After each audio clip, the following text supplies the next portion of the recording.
Wala nang maraming paligoy-ligoy pa, diretso sa punto na. Maiksi lang ang komentaryo, pero diretso sa punto. Maraming kuro-kuro, may tiwali, may totoo. Dito, sa Puntong Diretso tayo. Punto Diretso. O, ito na. O, last na topic natin. O, may memo, may memo si DPWH Secretary Manuel Bunuan. Hindi na muna pwedeng magbiyahe ang mga officials at empleyado ng sino mang official at empleyado ng DPWH. Hindi na pwede munang mag-apply ng authorization to travel abroad. O, bawal mag-travel abroad. Hindi na pwede. Ayan. Hanggang daw November, hindi pwede. Alam nyo, pag nasa gobyerno ka, kahit ka ordinaryong empleyado, hindi ka pwedeng mag-travel abroad na wala ka munang authority to travel. Kailangan yan. Pagdaan mo yan sa immigration, titingnan doon, anong occupation mo, saan ka nagtatrabaho, government employee or government official ka. Hindi pwedeng walang naka-attach doon na authority to travel. Kailangan may authority to travel ka. So ngayon, hindi na pwedeng mag-travel muna. Canceled muna ang pag-i-issue ng mga authority to travel. Nahihiya na siguro ng DPWH. Bakit ka magta-travel abroad? Official ka ng gobyerno o kaya empleyado ka? Kahit sabihin mong gagastusan ka ng kapatid mo, kapamilya mo, hindi na muna. Kasi ang sama ng dating sa publiko, bigla. Kailangan gawin yon. Pero ang palusot ni Manuel Bunuan, kailangan daw muna kasing asikasuhin ng mga inspection, yung mga may problema projects, ayusin na muna, kaya wala na daw munang babiyahe. Pero ang totoo dyan, rin sila. Ayaw na muna nilang, makikita mo yung regional director ng DPWH nandun sa Switzerland. Makikita mo yung regional o district engineer ng DPWH, makikita mo nandun sa Bali, Indonesia, o kaya nandun sa Japan. Wow! Kaya ayaw na nila munang dagdagan ng problema nila. Kaliwat kanan ang inaabot nilang yung mga anak ng mga contractors at politiko, ayun, nagpapakasasa sa kanilang karangyaan, binabandila. Yung mga contractors, ayun, binabandila rin ang kanilang luho. Tapos yung mga DPWH din, ordinaryong empleyado lang o kaya district engineer, nandun din, nasa travel din abroad.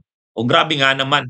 Talagang magagalit ng sobra ang taong bayan. Kaya nag-order si Manuel Bunuan, wag na muna. Wag na daw muna.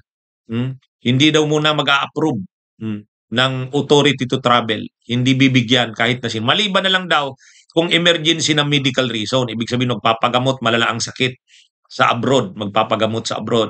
Pero yung mga normal lang for personal reason ng mga travels, hindi daw pwede. Paano yan? Ano yan? Mga taga-DPWH. Kayo kasi.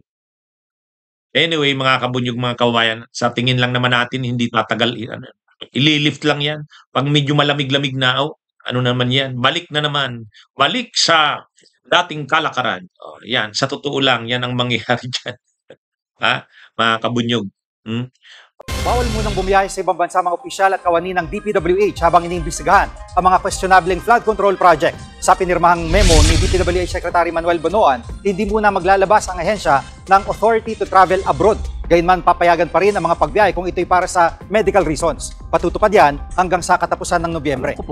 Hindi masyadong maganda ang ating naging karanasan sa sunod-sunod na kalamidad na dulot ng pagbaha. Sa maraming lugar, lalong na po sa Metro Manila, ramdam ko po ang hirap ng marami sa ating mga kababayan na naapektuhan ng pagbaha. Tapos biglang nagkaroon pa itong issue ng mga substandard flood control projects. Hindi na po katanggap-tanggap ang substandard na paggawa. Dinagdagan po ng mga nababalitaang guni-guni o ghost projects. Ang ating Presidente, Ferdinand R. Marcos Jr. ang nakakita sa mga ganitong ghost projects sa kanyang personal na pagbisita sa mga kinalalagyan ng mga proyektong ito. Nakakasikip po ito ng dibdib at napakasakit pong tanggapin ang mga nangyayaring ito sa ilalim ng aking panunungkulan kahit ano po ang higpit at strikto ng ating mga pulisya laban sa katiwalian. Meron ngang nananawagan sa akin na ako po raw ay mag-leave o kaya po ay mag-resign dahil po sa isyong ito. Yan po sana ang madaling gawin, mag-resign o talikuran ko ang problema. Pero hindi po ang pag-alis o pag-iwas ng responsibilidad ang tamang paraan ng paghahanap ng solusyon. Sa akin po, tatanggapin ko ang accountability, pero tandaan po ninyo, hindi ko po kukonsintihin at papayagan ang anumang uri ng korupsyon na nangyayari. Kaya nga po, nananawagan tayo sa ating mga kababayan na tulungan ninyo po ang ating Pangulong Bongbong Marcos na puksahin ang maling sistema na ito na sumisira sa magagandang layunin at paglilingkod ng administrasyon. Hindi tayo papayag na lapastanganin ang sinumang tiwali sa DPWH, kontraktor o kahit sino pa ang maglustay ng pundo na nagmula sa dugo at pawis ng ating mga kababayan. Gusto nating managot ng dapat managot, makulong ang dapat makulong. Sa katunayan, may mga ilang aksyon na tayong ginawa para matugunan ng iba't ibang issue. Kagaya ng una, pagbuo ng Anti-Graft and Corrupt Practices Committee para sumbungan dito sa departamento. Pangalawa, pagpataw ng preventive suspension sa mga empleyado ng Bulacan 1st District Engineering Office mula sa District Engineer, Assistant District Engineer, at lahat ng Section Chiefs. Pangatlo, pag-reassign po sa Regional Director ng Region 4B. Pang-apat po, pagpataw ng preventive suspension sa District Engineer ng Batangas 1st District Engineering Office na nagtangkang manuhol sa isang kongresista. Pang-lima, pag-reassign sa Regional Office ng mga Assistant District Engineer at lahat ng mga Section Chiefs ng Batangas 1st District Engineering Office. At pang-anim, tuloy-tuloy po ang pag-validate kung nandiyan pa ba ang mga flood control projects sa Bulacan at ibang probinsya ng Region 3, Region 4B, Region 6, 7, and 8 sa mga isinubmiti nating listahan kay Presidente na nagawa ng flood control projects mula July 2022 to May 2025.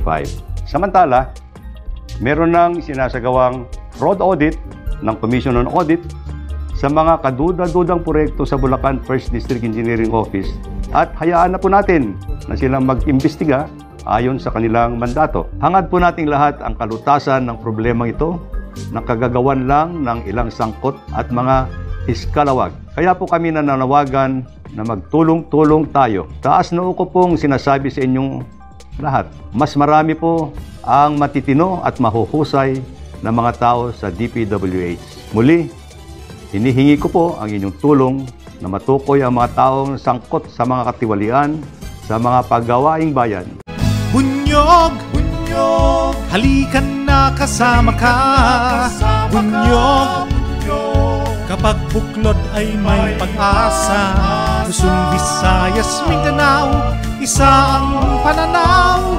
Sa bagong Pilipinas ang bunyog isisigaw. Bunyog.